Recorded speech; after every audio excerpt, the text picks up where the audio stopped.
Bonjour tout le monde, je suis ravie de vous retrouver pour une nouvelle vidéo. Alors cette fois-ci on va sortir du papier aquarelle.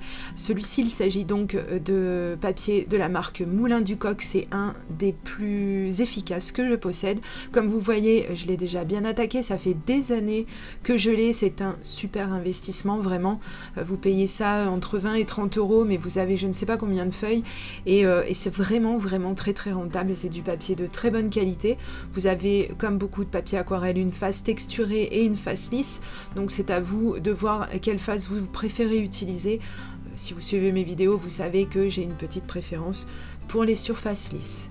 Je sors le massicot de chez Action parce que je vais juste rapidos retailler un petit peu cette feuille de papier qui est ma foi beaucoup trop grande pour le projet que j'ai en tête, donc à savoir faire un petit peu d'aquarelle sur un personnage, parce que je me rends compte que ça fait quand même un bon moment que j'ai pas proposé ce genre de vidéo. Je fais un petit peu d'aquarelle dans des fonds, dans des paysages, etc. Enfin, je fais un petit peu d'aquarelle, c'est vite dit. Je mets de l'aquarelle sur des tamponnages, hein. Clairement, je ne suis pas aquarelliste, loin de là, et je ne me revendique pas en tant que tel, justement. Alors justement, si on veut utiliser l'aquarelle, eh bien il vaut mieux utiliser donc du bon papier, mais surtout une bonne encre, c'est-à-dire une encre qui soit waterproof. Pour ça, vous avez l'Astésone et vous avez également la Versafine. Il y en a d'autres, hein, mais qui me reviennent pas comme ça à l'esprit. Moi, c'est les deux que je possède, c'est les deux que j'utilise le plus souvent. Et je vais tamponner donc cette petite loutre avec ses petits cadeaux de Noël sur la tête. Elle est trop choupinette.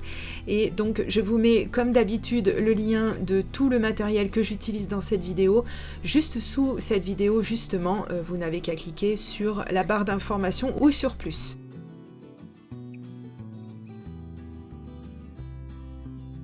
Je vais sortir quelques pinceaux. Alors je les ai spécialement choisis parce qu'ils sont très fins, plus ou moins fins même on va dire, mais je les ai choisis pour leur épaisseur et pas spécialement si ce sont des pinceaux aquarelle ou autres, parce que je n'ai pas les moyens forcément de prendre des pinceaux qui sont spécialement consacrés à une technique, malheureusement, et je sais que ça pêche beaucoup, hein, si on veut vraiment appliquer une technique correctement, c'est vrai qu'il vaut mieux utiliser du bon matériel.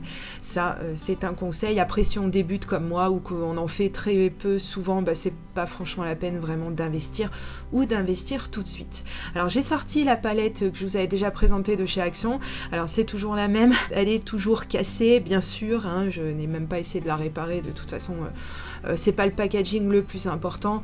Je vais juste utiliser cette palette parce que je me rends compte que j'avais pas vraiment eu l'occasion de pousser le test plus loin que ça. Alors là, vu la surface à mettre en couleur, je ne vais pas non plus vraiment pousser le test jusqu'au bout, mais bon, disons que ça fait quand même encore un petit peu de pratique, et on va dire que cette palette est tout à fait potable pour ce que j'ai à en faire personnellement.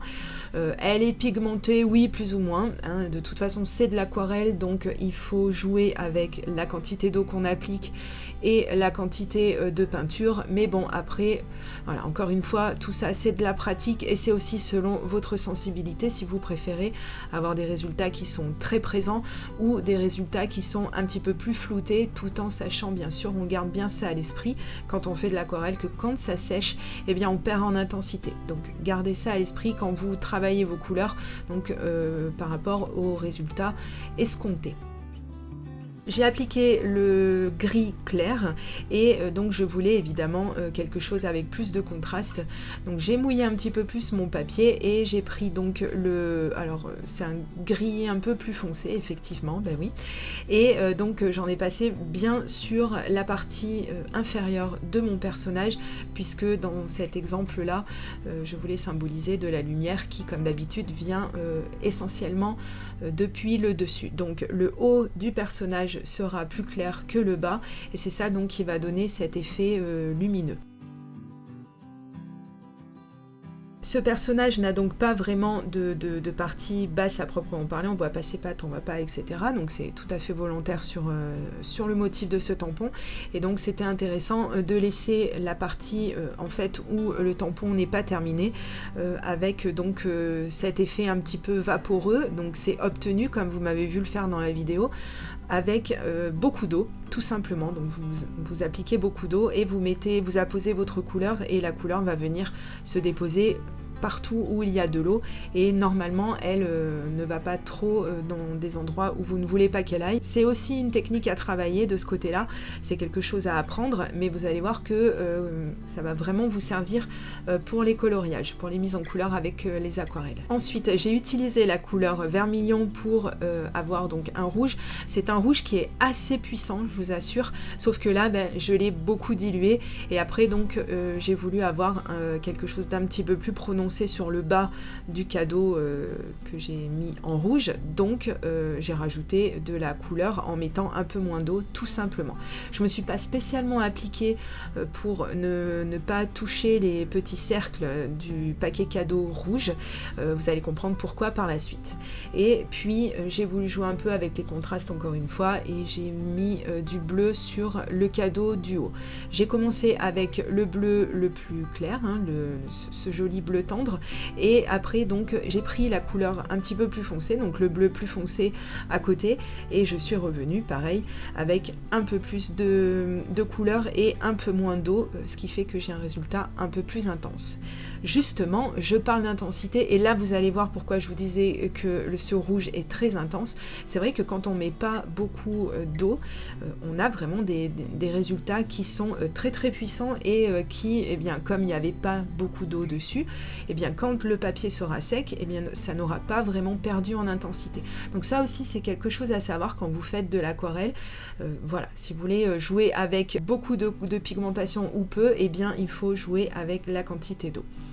Justement, je continue avec le bas de mon personnage que je voulais rendre encore plus vaporeux, voilà, parce que c'était pas la partie où je voulais que l'attention soit vraiment dirigée.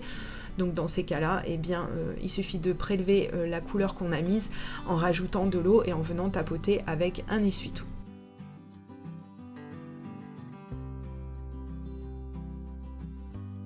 Voilà déjà en premier lieu ce que ça donne. J'ai rajouté un petit peu de vert sur le cadeau. Alors je vous ai passé ce moment-là parce que ça n'avait pas vraiment grand-chose d'intéressant, étant donné que j'ai utilisé la même technique que précédemment.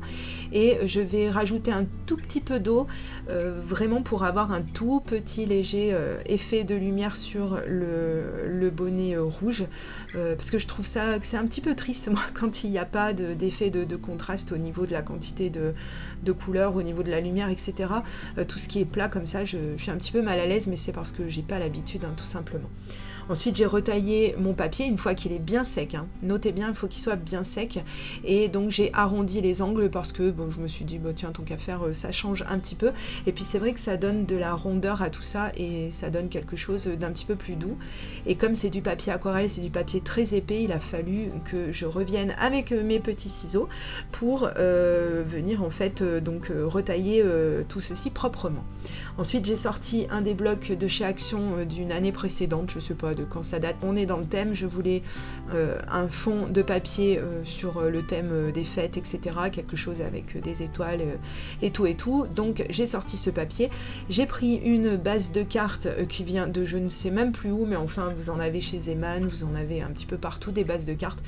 Et donc il faut savoir que vous pouvez les faire aussi, mais là j'ai été prise une flemme intersidérale, donc j'étais un petit peu pressée pour faire cette carte, donc j'ai pris une base de cartes toute faite, où j'ai arrondi les bords, j'ai arrondi les bords aussi, ainsi que à mon papier qui constituera le papier de fond, que je vais venir sceller avec mon ATG Gun, puisque vous le savez que c'est un de mes double faces préférés, les plus efficaces. C'est pas le moins cher, mais bon, de temps en temps, on n'a pas le choix que d'investir un petit peu dans du matériel un peu plus cher pour quand même avoir des résultats qui tiennent la route. Je vais utiliser aussi la Tacky Glue, donc c'est une colle liquide comme vous pouvez le voir. Pourquoi je n'ai pas continué d'utiliser mon ATG Gun, mais alors ça, mais Dieu seul le sait, je n'en sais rien. Je sais pas pourquoi, quand j'utilise plusieurs colles, je me dis bah tiens, ça me permet de continuer de les tester, etc. Même si et le ATG Gun et la Tacky Glue officielle, je pense que ces deux styles de colle n'ont vraiment plus du tout leur preuve à faire, mais enfin bon, écoutez, on va la laisser faire, c'est rien, ça lui fait plaisir d'utiliser plusieurs colles, alors on va pas la contrarier. Et encore une autre, alors décidément, jamais 203, je crois que ça se confirme. Alors là, c'est mon petit flacon à embout de précision avec toujours de la colle Cléopâtre à l'intérieur. Et je suis tombée en rade, hein, comme on a pu le voir. Donc là, pareil, j'avais pas le temps, la flemme de refaire le plein, je le ferai un autre moment. Et j'ai sorti donc un stylo colle de la marque Zig, parce que ça aussi, c'est pareil. Franchement, c'est de la marque et c'est très efficace, ça tient dans le temps, ça se décolle pas, c'est très facile à appliquer puisqu'on a un embout qui est vraiment super pratique, donc il n'y a rien à reprocher. Voilà. J'ai collé donc cette découpe qui est une découpe silhouette que vous devez voir depuis, je sais pas, peut-être 3-4 ans sur mes créations de Noël, parce que quand j'utilise la silhouette, je fais beaucoup de découpes à la fois et donc voilà, il fallait les passer. Et voilà pourquoi en fait je ne me suis pas spécialement inquiétée si je m'étais pas appliquée pour les petits ronds comme ça du papier d'emballage du cadeau de Noël rouge, puisque je voulais donner quand même une petite touche comme ça de paillettes, hein. C'est quand même une carte pour les fêtes de fin d'année, donc je trouvais ça vraiment sympa à rajouter. Et donc vous savez que les stylos Stigno, je vous les ai déjà présentés dans des vidéos précédentes, ce sont des stylos pareil de très bonne qualité, vous pouvez foncer. Et encore une fois, n'oubliez pas, vous retrouvez le lien de tout le matériel que j'ai utilisé juste sous cette vidéo dans la barre d'informations. Cette carte est à présent terminée, bien j'espère qu'elle vous a plu, moi j'ai adoré la faire, et puis on continue de créer des petites choses pour les fêtes de fin d'année pour pas se mettre en retard, et je vais continuer de mon côté, et je vous dis à très bientôt pour de prochaines vidéos créations. Gros bisous, bye bye.